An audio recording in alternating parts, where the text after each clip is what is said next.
Hey guys, Dixie here. I am going to do my second ever Teapot TBR. And this will be for the month of August. I did do a Teapot TBR, as some of you may have seen, for July. However, I did not get to any of those books because I was reading Crossroads. And I'm also, it's now the last days of July, and I am actually reading a horror novel, which I will be doing a review of in the coming weeks. So I thought I would give this another shot. I am very much a mood reader, so we'll see what happens. But I have some random ideas in here, and we'll see what we come up with. I think I will do like last time where I pulled 4 and just see what we can get to.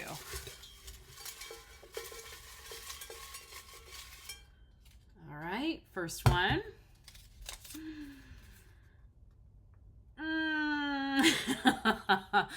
One I'm not excited about. So this is any book on my shelf that I pretty much just pass over, and I don't even know why I still have it.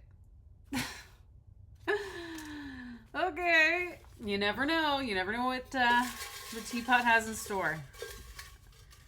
Number 2. Ooh, I'm scared. A 5-star prediction, so kind of the opposite. Okay, I'm really bad at predicting 5-star books. So that one will be a challenge, just finding any books that I would predict as 5 stars. Draw another one out of here. Ooh, this one's bound up really tight. It's a secret. Oh, this one's handwritten. Memoir. It just says memoir. It can be any memoir. I like that. That would be a good one. Okay, one more.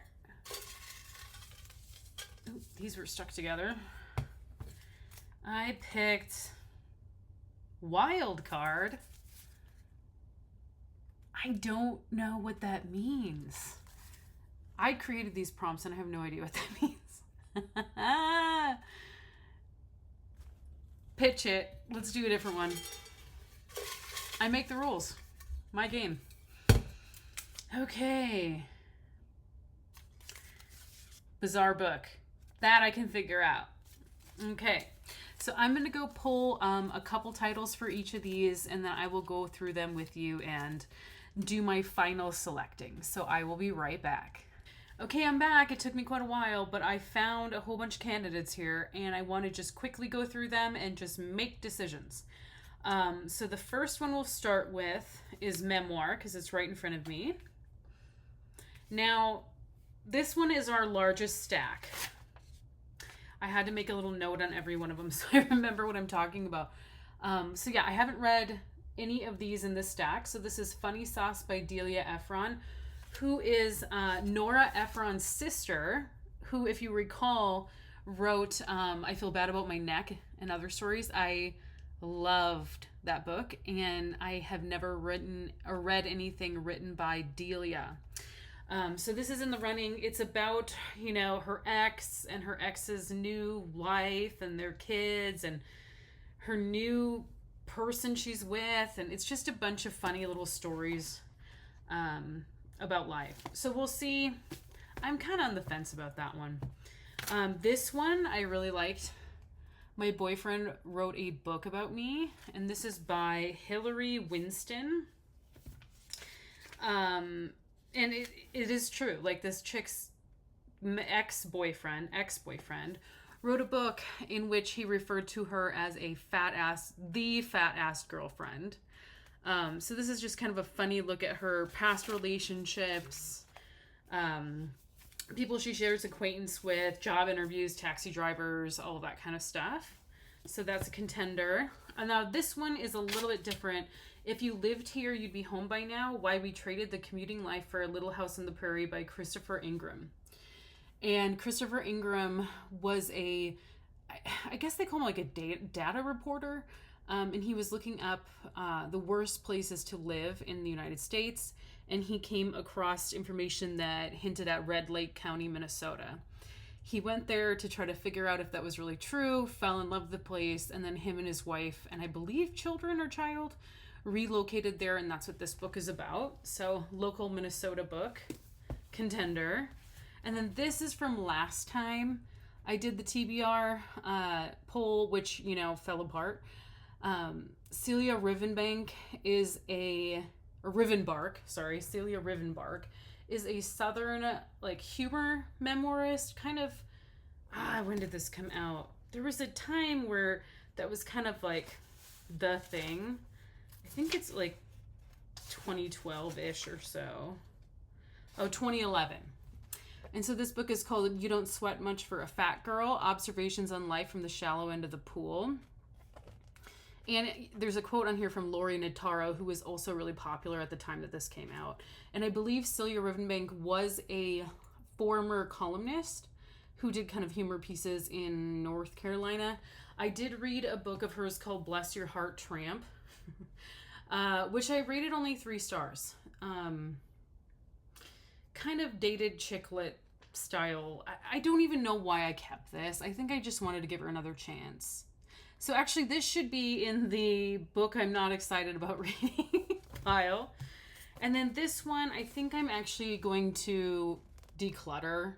The Clothes Make the Girl Look Fat, Adventures and Agonies in Fashion by Brittany Gibbons. Sorry, I had to read that. It just talks about her life and her clothing and how curvy women are women too. And I think I picked this up out of the free sale as just a maybe option, but I think I'm going to go ahead and declutter this one. If you've read it, let me know if I should keep it. I will keep it around until I hear from you guys. So those are the options currently for memoir. And I don't know which one I'm going to pick. Because I just read Crossroads, which was pretty in-depth, kind of deep book, serious. I am leaning towards one of these two. So if you have any thoughts, put them in the comments below. For the sake of this video, I'm going to go ahead and pick Funny Sauce. But I might end up reading this one. So stay tuned and you'll see. The next category is one that I'm not excited about. I should have wrote a book that I'm not excited about. And I have 3 that I picked for that. The Girl's Guide to Hunting and Fishing by Melissa Bank. Okay, this I think I picked up at the free sale as well. I don't remember when this came out. It's maybe a little dated. Yeah, okay, so 1999. I've heard of this book years ago. I think that's why I picked it up. But it kind of deals with, like a younger woman, maybe 20s, coming of age, entering the workplace and going through relationships, kind of like a Sex in the City, but obviously more rural looking according to the cover. Not excited about this. Another one I should maybe declutter, so we'll see. And then the next is Louise Miller's The City Baker's Guide to Country Living. Again, I think I picked this up at the free sale or a little free library. What I liked is that it says super cozy, okay, it's Gilmore Girls on the cover. I love Gilmore Girls, so we'll see. But I'm not excited about this based on the premise. Also that it's kind of chick lit. I'm not really into that. But it's about a pastry chef who burns down her former workplace, I think in Boston. And then she escapes to like a small town in Vermont or somewhere. Yeah, Vermont. And kind of rebuilds her life and starts cooking for the locals. And I'm sure she falls in love as these things go. Personally, I hate baking. I hate the British Bake Show. I don't care. I don't care about baking. I don't know why I picked this up other than the Gilmore Girls promise on the front. So I'm not too excited about it. And then a callback to last TBR poll is Old School by Tobias Wolff. Many years ago, I did try to read this and I couldn't get into it. But, times have changed. I've changed. Maybe I will get into it. This is also a coming of age story. A kind of, I don't want to say dark academia, but it takes place in like a boys' elite prep school or private school. And the main character is a kid who I believe is on a scholarship. And he, like all the other kids, I guess, at this particular school, want to become authors and writers when they grow up. And so it's kind of a coming of age. And his experience is like, I think like a class divide. So this is still on the docket. Those are the only ones that I picked for book I'm not that excited about. And I actually think because I picked it last time I didn't get to it, I'm going to go with Old School. Also, it's the thinnest of the bunch. And this seems more like a winter book. But please, yeah, let me know if you've read any of these and recommend any of them. I am open to changing my mind. So I will go ahead and set that aside. And then next up, we have 5-star predictions. I am terrible at predicting 5 stars. So these, God only knows. This one is fairly new. Mosquito Land by David Arnold. It has a million quotes and praise from people that I like on it. It came out 2015. And from what I can tell based on the back cover and what I read on Goodreads, it's about this girl here. I guess she moved with her father in a divorce to, let's see if it says here, Mississippi. And excuse me, and she's trying to get back to Ohio to live with her mom, and she takes the Greyhound bus, which, if you know anything about the Greyhound bus, is always an adventure. I don't like road trip books, but because it's the Greyhound bus, I thought I might really enjoy this one. And it says she learns to confront her fears and learns what it truly means to be okay. And I think that's really neat if she learns that from all the weirdos on the bus. So I hope that's the case. I do think I will really enjoy this one. It's a little bit on the longer side.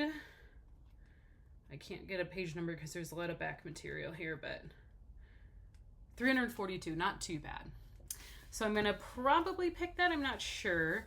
Then this one, I did have a dust jacket, but I misplaced it. The Sunset Years of Agnes Sharp. And this was written by Leonie Swan.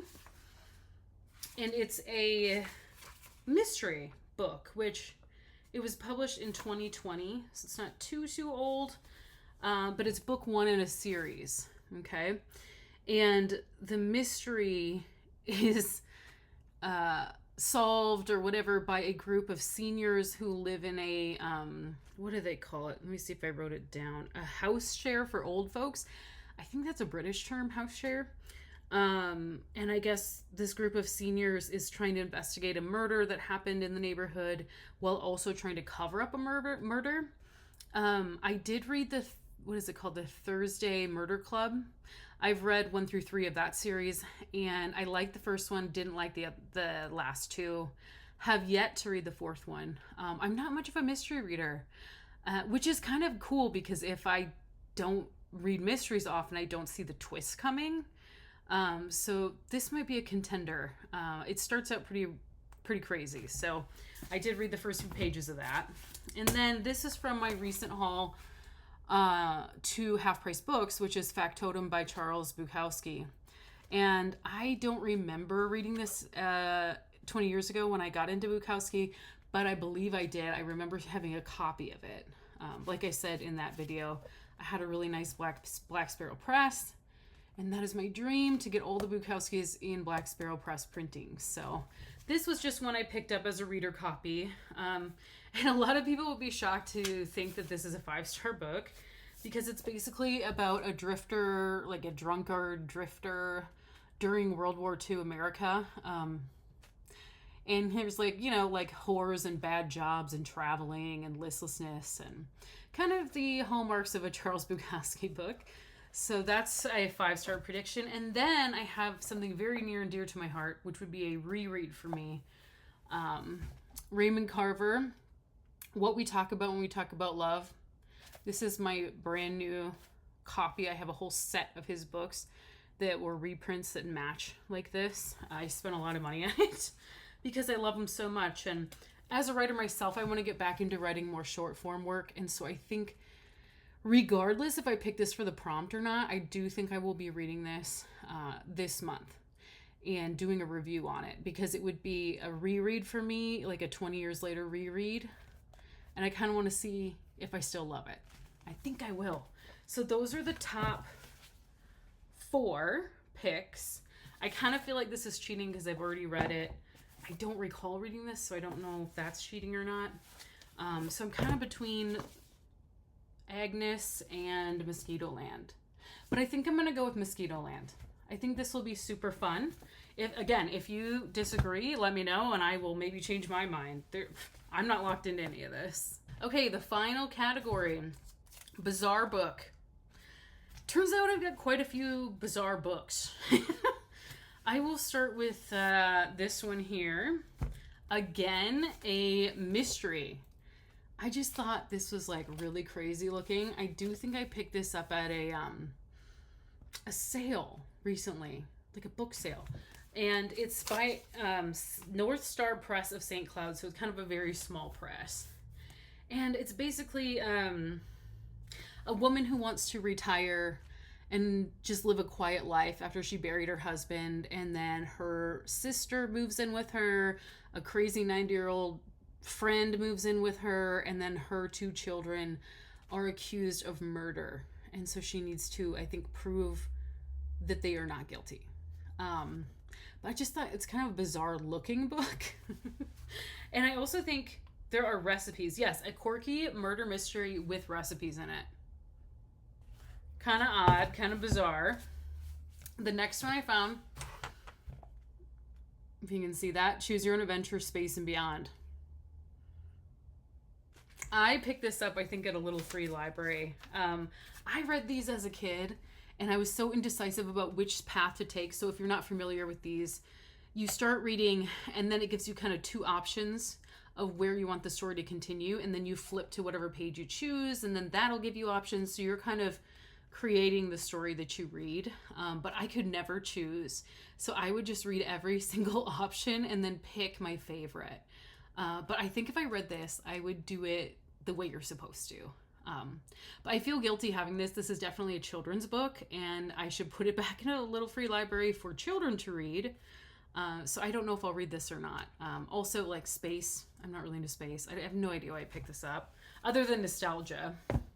And then another random little free library find is Stein Tingler's All New Stories by the Master of Scary Tales, R.L. Stein, author of Goosebumps. I was a huge R.L. Stein fan, and I still am. I have reread some Fear Street. Last year I read the Silent Night series. I have not reread any Goosebumps yet, unlike Ben at The Youngs and the Restless. Although when he reviews them, it makes me want to reread them. So maybe that's why I picked this up. This was a pretty recent find, and it's just 10 stories. So that might be fun because I want to read some short stories. So that's a contender. And then the weirdest book that I could find is called For Heaven's Sakes. Now, this is by Joyce Moore Huey. This book is really weird. If you just open it and start paging through, if you can see, it's just strange art and words and hands. I don't even know. It's very odd.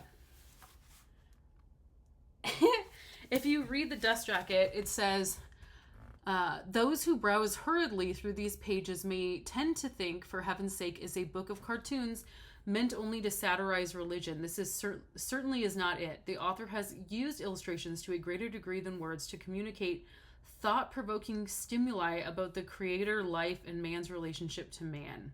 The captions are open-ended in that they are not meant to fully explain the meaning of these illustrations. This leaves the reader with the opportunity to find a greater understanding with his own individual philosophy and theology. I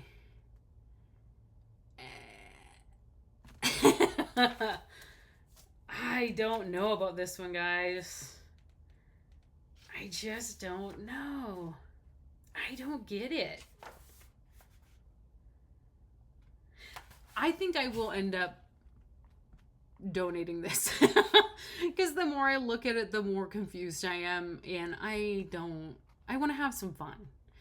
This, to me, this little riddle that has no answer doesn't seem like fun, but I did want to show it as a really weird book. And what's even crazier about this book is that I actually went to the sale with my mother, and she had looked at this book as well. And when I said I was going to buy it, she said that she wanted it. So, and she doesn't know what it's about either. So maybe, actually, you know what? I'm going to give it to her for Christmas. I'll just give it to her. How about that? I think this one's off the list. Let me know. Let me know if you've read it, if you understand it. I don't get it. So we're down to these guys. And I think for the sake of the children, I'm going to try to read both of these. I think that would be something that's very doable and maybe even a lot of fun. And then maybe I'll take you with when I redonate them, because I'm going to definitely put them back in little free libraries. But let me know if you'd like me to read this instead. I would be open to it. Thank you for joining me. I know this is a super long video, and you can see I'm indecisive. I'm a mood reader, so this is new to me. And this is only my second month doing the Teapot. So we'll see. We'll see if it does me good, if it pisses me off, if I can complete it this time. I'm really hoping to knock some of these books out of my collection. As I've said before, my TBR is getting crazy. I think I have over 200 books on it right now, and that's not good. So hang tight, hang with me. Let's see what happens. And please let me know below if you've read any of these or recommend any of these or hate any of these. That would be really fun to know. Until next time, keep reading.